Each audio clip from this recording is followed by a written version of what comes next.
ASA Automotive Reviews. And we have here the Ford Bronco versus the Jeep Wrangler. Now, although the real battle is some time away, just look at how these babies shake down on paper. In case you've been under a rock, the new 2021 Ford Bronco is here.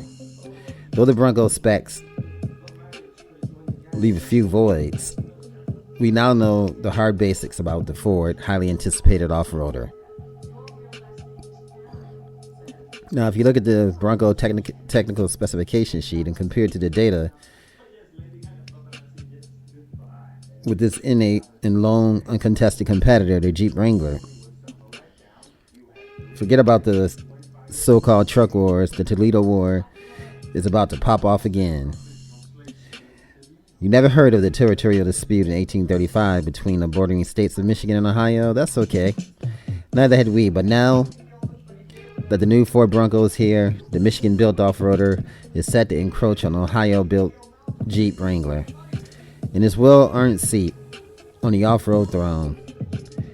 It'll be some time before we can settle this score on the battlefield, so here's how it stacks up on paper. Now, as far as the engines, both off-roaders are available with a turbocharged inline-4 or V6. But which engine is offered as standard sets them apart. The Jeep Wrangler base engine sings a familiar tone. The ubiquitous Pentastar 3.6 liter V6 with 285 horsepower and 260 pound-feet of torque.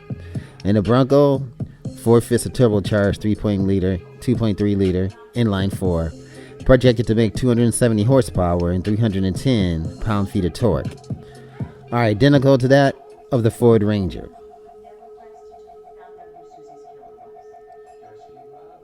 Now, if you select the optional engines, the tables are turned in the Bronco's favor. The 4 lowest trims, you can read about all of them in Car and Driver.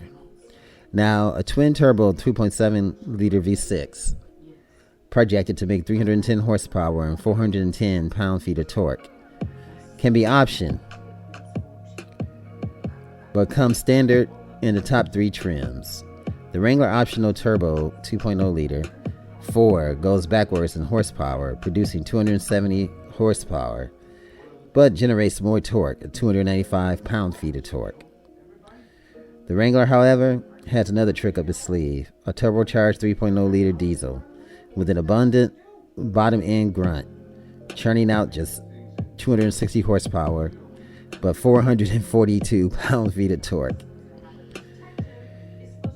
The Jeep just teased the Wrangler, packing a 6.4 liter V8, which will make all these aforementioned engines tuck their tails in and run to the hills.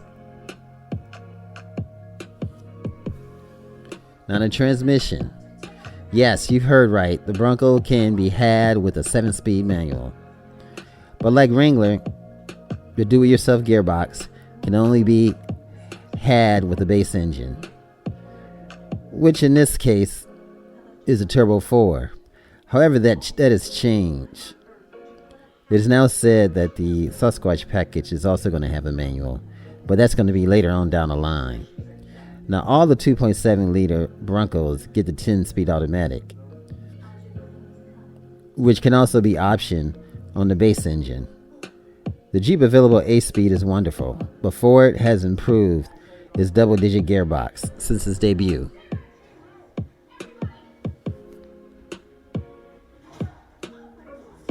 Now, regarding the drivetrain, now the axles find a common ground with both the Bronco and the Wrangler, using the Dana supplied units in the front and the rear. Dependent of trim, both are available with electronic locking differentials at both ends. The Bronco has 4 available final drive ratios.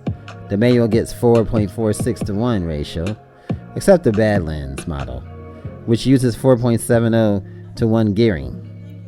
With the automatic, you can get an additional 2 ratios, a 3 to 73.1 in the base, the Big Bends and Outer Bank models, the latter two having an optional 4.27 to 1 gears. Now the Black Diamond and the Badlands equipped it with a 10-speed uses 4:46 to 1 ratio, while all the Sasquatch packages equipped with Bronco get the shorter 4:70 to 1 gear ratio. Now the Wrangler comes standard with 3.45 to 1 gears, while the off-road Supreme Wrangler Rubicon gets a 4:10 to 0.1 ratio. The diesel-backed Jeeps utilizes the 3.73 to 1 gearing. Now, one noticeable absent piece of hardware on the Bronco spec sheet is a limited slip differential, which can be optioned to Wranglers not equipped it with a locking differential.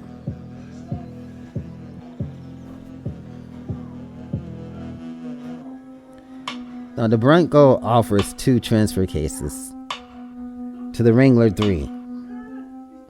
The Bronco standard torque rotor is a shift-on-the-fly unit with a 2.72 to 1 low range gear. Now, available optional on all the Broncos is electromechanical transfer case that enables 4 auto, or the ability to leave it in 4-wheel drive without the threat of the axles binding on the asphalt. The optional transfer case has a 3.06 to 1 ratio. Now, low range gear pairing with the manual transmission is offered a 94.8 to 1 crawl ratio. Sadly, there isn't a floor mounted lever to control the transfer case, as all functions are controlled with a dial. The Wrangler transfer cases are similar. Part-time units in the Sport and the Sahara carry a 2.72 to 0.1 low range gear, while the beefier unit in the Rubicon receives 4 to 1 gear ratio, which is better creeping. Like the Bronco optional unit, the Wrangler Sahara is available with a full-time all-wheel drive and the same low range as the Rubicon. Now let's cover the suspension.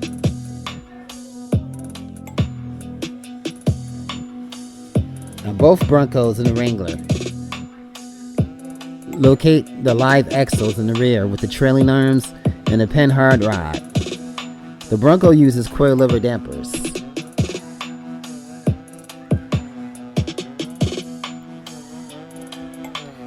To the Jeep's separate coil springs in a damper configuration. Get your pitchforks.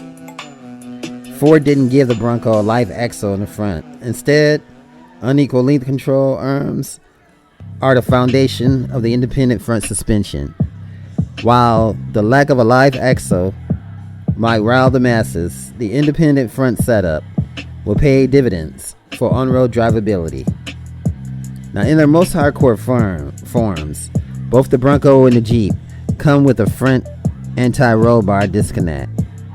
The Wrangler uses an electronic actuator to the Bronco hydraulically controlled bar that can operate under load. Well, be sure to follow up with more details regarding the Bronco operation. When equipped with the Sasquatch package, the built-in dampers with the piggyback reservoirs are fitted at all 4 corners. At the time of this writing, which was about a few months ago, Jeep didn't offer an advanced shock package that rivals this. However, we can suspect that the Fox suspension package available on the Gladiator and the Mojave will find its way to the Wrangler. Now let's look at the wheels and tires. How do you want it? The Bronco offers 3 wheel sizes, 3 overall diameter, and 5 tire models from 4 different manufacturers. Here's the breakdown. Now on the base, the Bridgestone Duelers HT685 255 70R16. And the Big Bend, you get the all-terrain RH S 255 75R17. And the Outer Banks Bridgestones, you get the Duelers all-terrain RHS 255 to 70R18. Now the Black Diamond, the General Grabber, the All-Terrain X 265 70R17. They have the Badlands BF Goodwrench All-Terrain TA KO2 285 70R17. The Badlands is optional. The Goodyear Wrangler Territory MT 285 70R17. They have the Wild Track, the first edition Sasquatch Goodyear Wrangler Territory MT LT 315 70R17. Now Jeep offers a similar range of tires from 5 different manufacturers. And that's in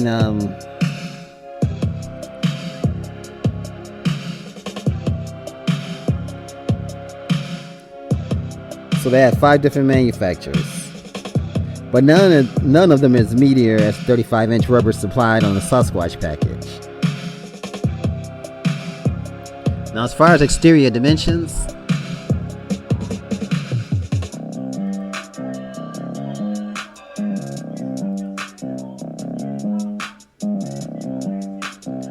the two-door Bronco wheelbase is a touch stretch compared to the Wrangler, 96.8 inches, measuring 100.4 inches with 2 additional doors.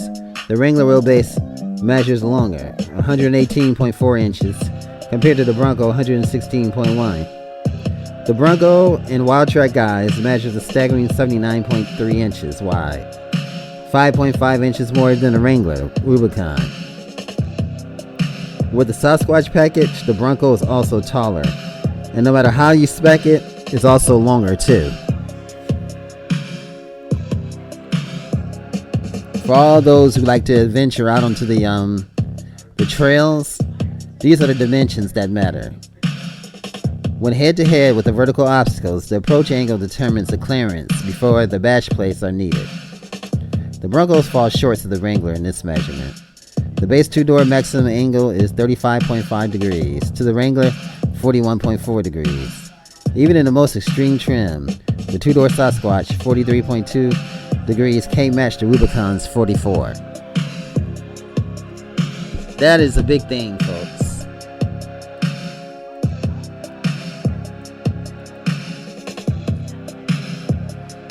Now next up is the Breakover Angle, or the maximum angle a vehicle can drive over the apex without anything within the wheelbase scraping. Here is a wash. In base form, the longer wheelbase two-door Bronco 21.1 degrees is handily beat by the Wrangler 25 degrees. In the base four-door, the Wrangler is 20.3 degrees, barely nudges the Bronco 20 degrees. All kitted out, the two-door Bronco with 29 degrees gets the best of the Wrangler, which measures 27.8 degrees. The victory carries on to the four-door models. The Bronco's packing 26.3 degrees to the Wrangler 22.6. Like the approach angle and the departure angle, or how much room there is before the rear bumper is left behind. And in base form, the Wrangler takes the prize, measuring 35.9 degrees, 2 doors, and 36.1 degrees, 4-door.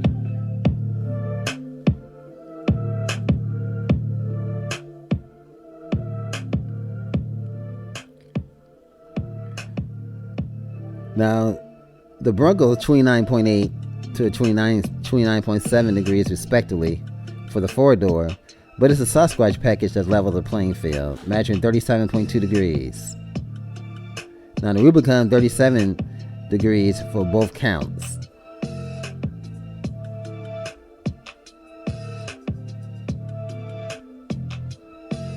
Rock stumps, water crossing, and parking curbs are inevitable in a Bronco or Wrangler lifespan, so ground clearance matters.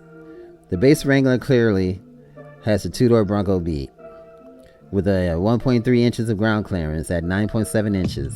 But again, those damn Sasquatches pay off with 11.6 inches of ground clearance to the Rubicon 10.8 inches.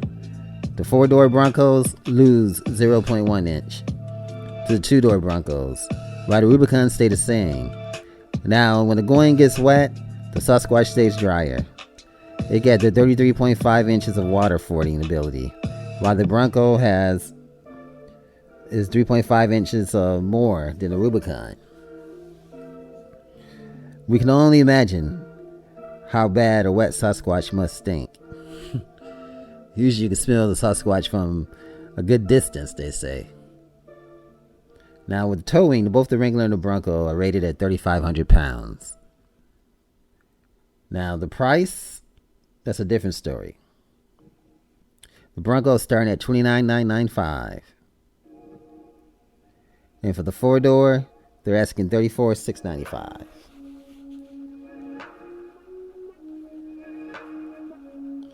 But for the Wrangler Sport,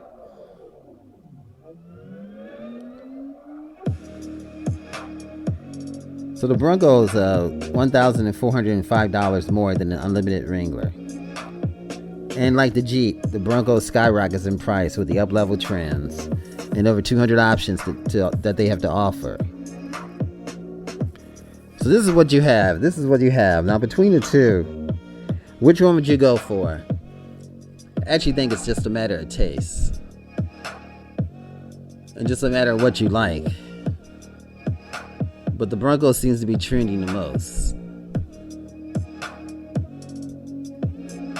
Me personally, I like the style and the retro look of the Bronco. But the Jeep is nice though. But that Bronco, this speaks volumes. Just look at it compared to the Jeep. This is Automotive Reviews. Thanks for watching. Remember, like, share, and subscribe. If you enjoyed this video, give it a thumbs up, share it with your friends, and subscribe for more interesting videos.